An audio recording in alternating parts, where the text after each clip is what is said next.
సినీ ఇండస్ట్రీలో చిరంజీవి అంటే ప్రతి ఒక్కరికి అమితమైన గౌరవం అయితే ఉంటుంది.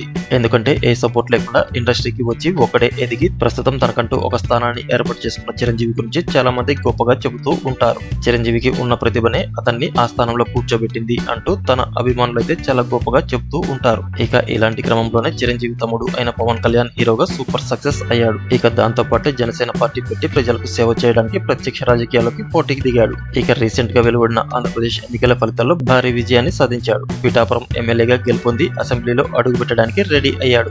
ఇక ఇదిలా ఉంటే గత ప్రభుత్వం సినిమాల విషయంలో వివక్షను చూపిస్తూ సినిమా టికెట్ల రేట్లను తగ్గించినప్పుడు చిరంజీవి ముందుకు వచ్చి ప్రభాస్, మహేష్ బాబు, నాగార్జున, రాజమౌళి లాంటి సినిమా హీరో దర్శకులను తన వెంట తీసుకుని అప్పటి ముఖ్యమంత్రి అయిన వైఎస్ జగన్మోహన్ రెడ్డి దగ్గరికి సినిమాల గురించి టికెట్ల రేట్లు పెంచమని అడగడానికి వెళ్ళాడు. కానీ అక్కడ చిరంజీవికి చాలా దారుణమైన అవమానం అయితే జరిగింది. హాఫ్ కిలోమీటర్ దూరంలోనే వాళ్ళ కార్లను ఆపేసి వాళ్ళను నడిపించుకుంటూ సీఎం ఆఫీస్ లోకి తీసుకెళ్లడం అనేది నిజంగా చాలా దారుణమైన విషయం అని చెప్పాలి. ఇక దానికి తోడుగా చిరంజీవి జగన్మోహన్ రెడ్డికి తన 2 చేతులు జోడించి దండం పెడుతుండగా జగన్ ఓ నవ్వు నవ్వడం అనేది అప్పట్లో పెను సంచలనాన్ని సృష్టించింది.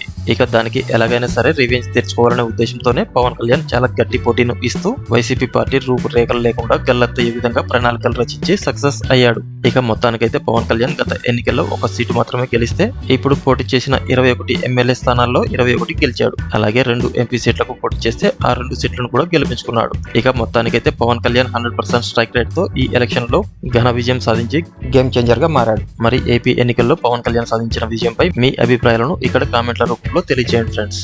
ఈ వీడియో కనుక మీకు నచ్చినట్లయితే లైక్ చేయండి, కామెంట్ చేయండి, షేర్ చేయండి. అలాగే ఇటువంటి మరిన్ని అప్డేట్స్ కోసం మన ఛానల్ ని సబ్స్క్రైబ్ చేసుకోవడం మర్చిపోకండి.